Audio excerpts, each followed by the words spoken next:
Hello, everybody, and welcome to the Tourism Grants mandatory meeting.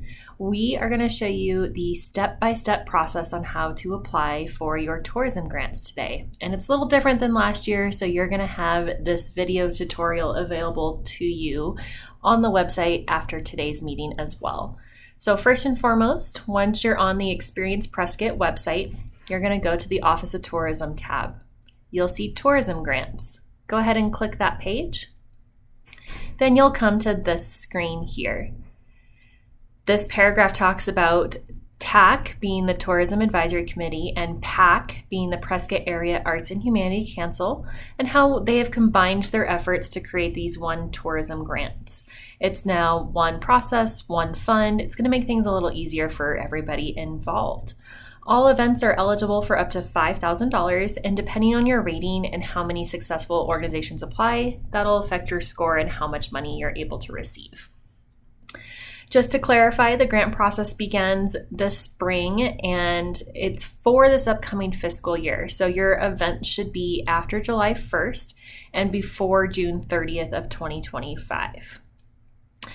This special events guidebook is available in the back of the room and has been updated. It is absolutely fabulous. If you want some marketing tips and tricks and how to get the most impact out of your event, you'll want to read and highlight and notate every single part of this guidebook. Now, let's dive into the application. It's the moment you've all been waiting for. It's online, the entire application. So there's no downloading, there's no need for Adobe or Microsoft Word or different formats. You get to fill it all out. I know this was years in the making, and we finally have the capacity to offer that to you guys. And I know everyone's really excited, the save feature. So you don't have to do your application all in one sitting.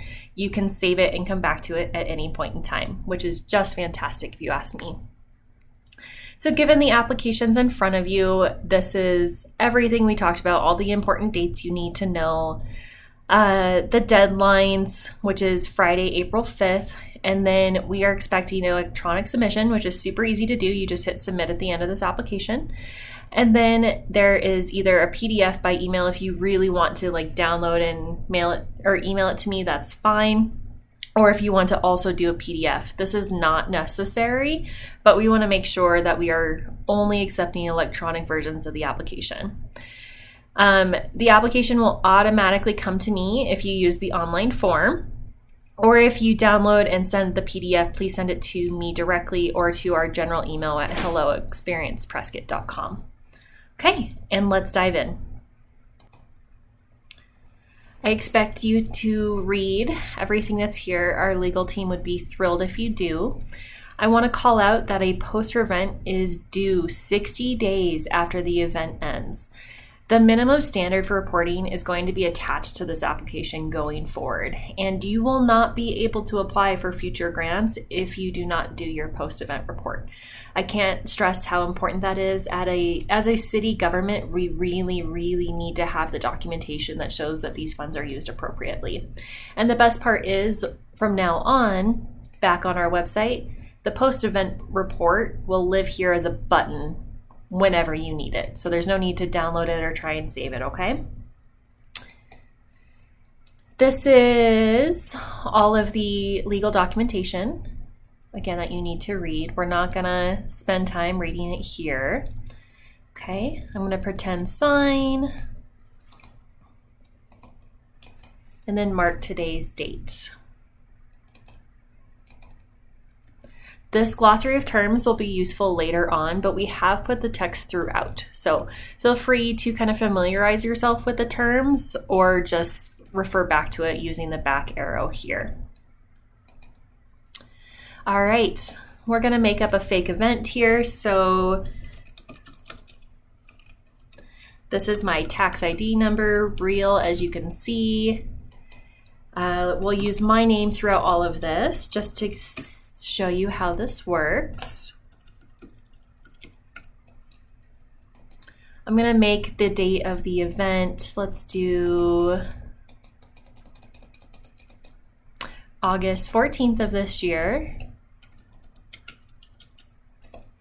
And of course, this is going to be downtown, hence the names.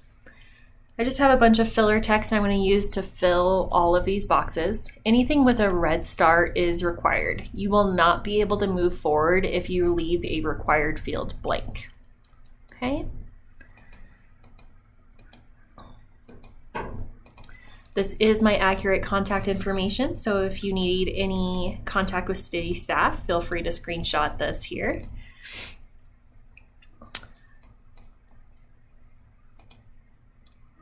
So if you've had a reoccurring event, we want to know what date your last year was. So let me go to August of 23, and we'll say we had it on the 16th. This is a traditional event. We serve food and beverage. It's a fundraiser for my fake organization, and there's an aspect of arts and culture.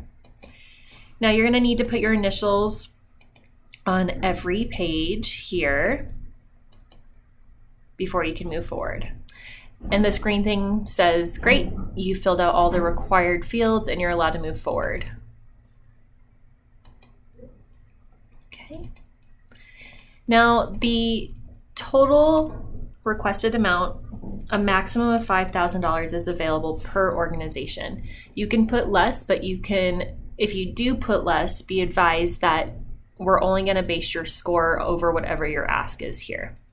Now the total marketing budget is your placed media and your earned media and your grant combined. So we're going to say this is a well-funded event with a total marketing budget of $65,000. We only care about the marketing budget, not your total event expenditures. So if you've got infrastructure cost, staff costs, things like that, you don't need to have those costs here. This is just straight marketing dollars. We are not employing an event promoter. This grant is incredibly beneficial to my organization, so I'm going to write a paragraph there. Now, also based on your request, this is a scrolling field. All of them are. So you can write as much as you want here. There's no need to provide additional attachments. You just keep adding all the text you want. This organization's relied on this grant for 10 years. It's about 7% of my total marketing budget. I'm expecting 100,000 people at my event. I have 50 volunteers and staff who help make it happen. Now, this is a really important area and we noticed a lot of people didn't do correctly. So we're asking what percent of your marketing budget is marketed to local, regional, statewide, national, or international. And we're asking for the percentages here. And the best part is you don't have to do any math. This field will automatically calculate it for you. So say 20% of your marketing's locally, 25% is regional, and then you've got 35 statewide.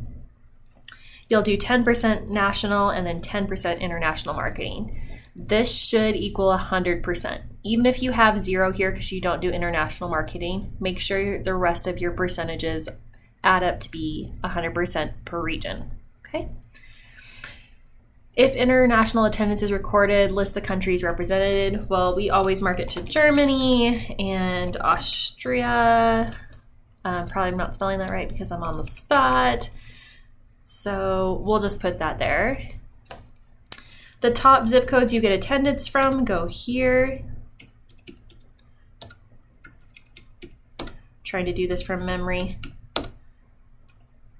Fun fact, these are all the zip codes I've lived at. Alrighty.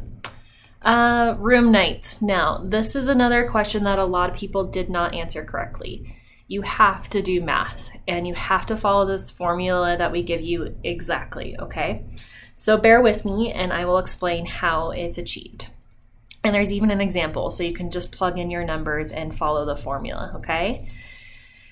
So step 1 is the number of attendees and then the number of participants. So this is people who are paying to get in, or if you have a free event, it's people who are attending the event.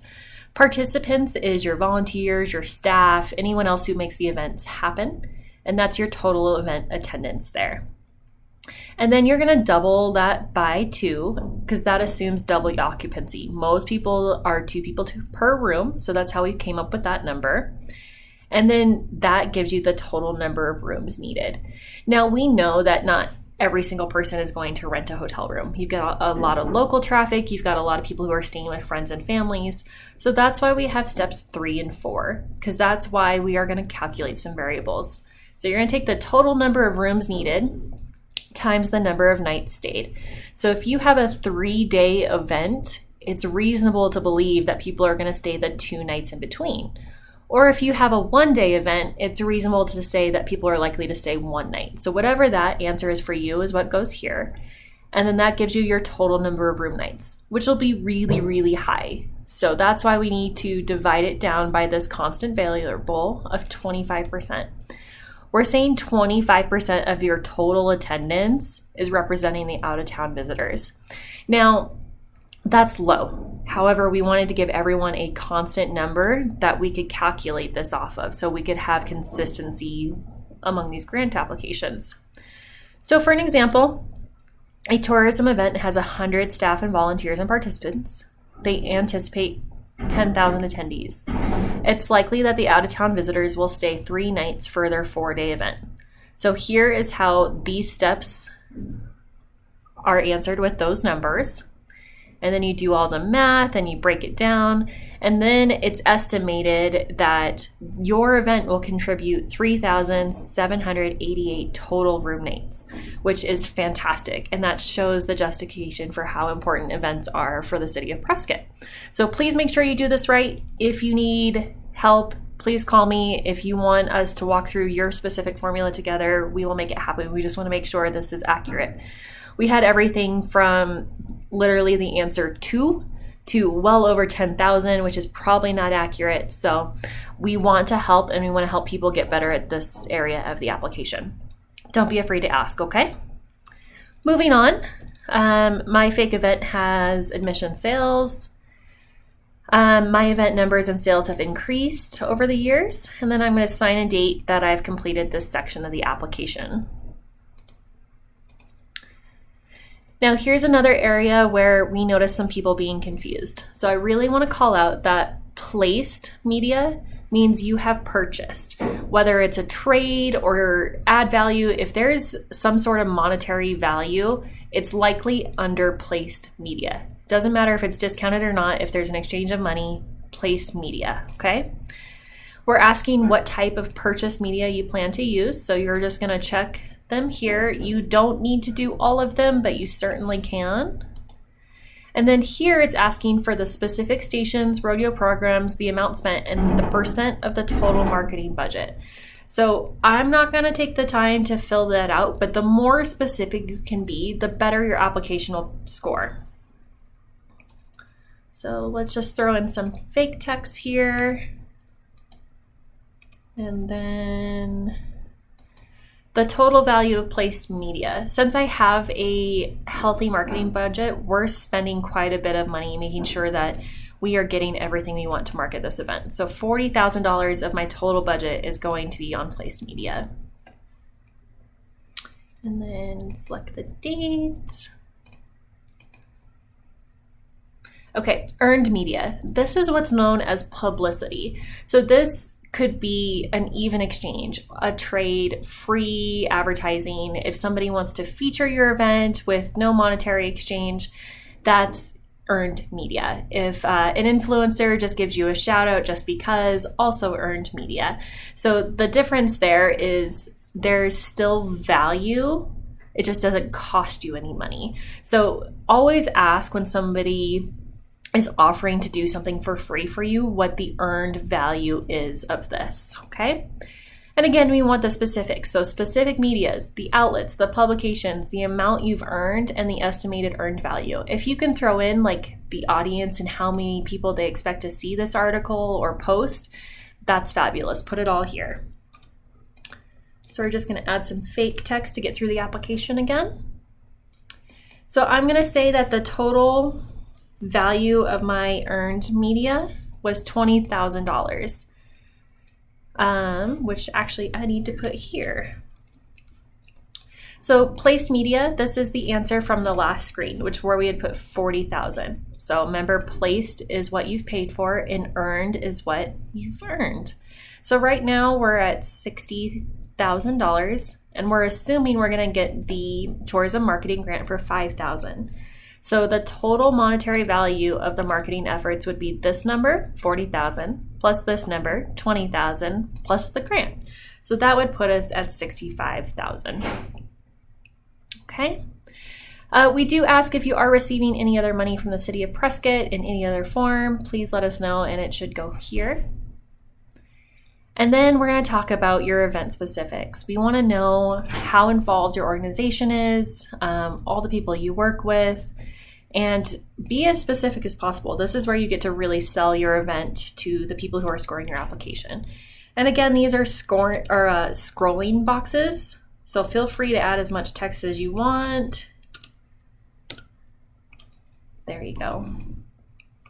Okay.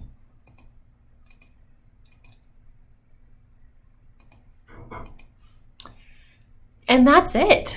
That's as quick as the grant application can be. We do have this checklist here because we want to make sure you know that you are submitting it by the deadline. So check. Did you fill out your contact information? Because that makes my life a lot easier if you did.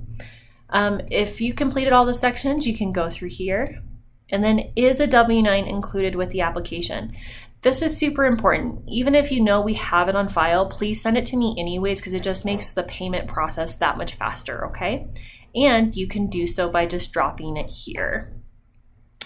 And this is asking, if you had an event in the past, you need to make sure you've submitted your post-event report for the previous grant cycle. For this application, you're currently not being scored on whether you have or not. Going forward, you absolutely will be. So make sure this becomes part of your workflow, okay?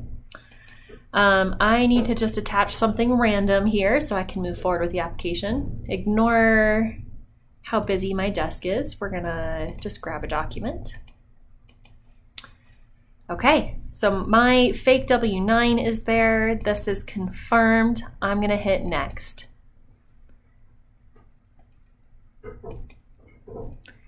Now this sheet means nothing to our applicants, but we want you to know how you will be scored and what carries the most weight of points. So as these numbers are paid for by bed tax dollars, it's really, really important that people stay the night, and specifically stay the night in our hotels and short-term rentals. So of the economic impact, the biggest number that's calculated is the number of room nights. Now, the more room nights you generate, the higher you'll get your score, okay? Strategic marketing efforts, we really want to make people spend the night. So if you spend the majority of your marketing budget outside of 90 miles, which is Phoenix and Tucson and Southern Arizona, you're going to get the most points. If all of your media and marketing is focused locally, you'll probably get a low score here. Okay? And then for community benefit, our biggest point value is your coordination with local community organizations. We want you to be involved. We want you to connect with the Chamber and the Prescott Downtown Partnership and any other volunteer organizations you can think of. And the more people you connect with, the higher your score will be. Now, for those of you who are formally PAC applicants, there's 25 less points. To make everything easy and fair, we just did a total of 100 points here. And that's going to make it a lot easier for everyone to score the applications. So PAC, there used to be a separate call out for cultural, historical, or artistic significance. It's now built into the score that everyone else is being scored on as well. And once you've viewed that, you'll be able to submit. Now you can preview your application here just to make sure everything looks nice and is filled out. Okay. That's great. You can see all your text that I put in there. Nice and easy. You can save this for your records. That's a great way to do it. And then, let's go back to the form. And then you can hit submit or save if you want to come back to it later, okay? So once you've hit submit, you are done and your application has been received, okay? It's that quick, it's that easy, and we will follow up with you with once the scores have been done in April, and your award letters will come out in May. I'm going to go ahead and stop this video, but please feel free to ask any questions. Again, this video will be available on our website for you to watch and rewatch just to make sure you're filling things out correctly, okay? Thanks so much.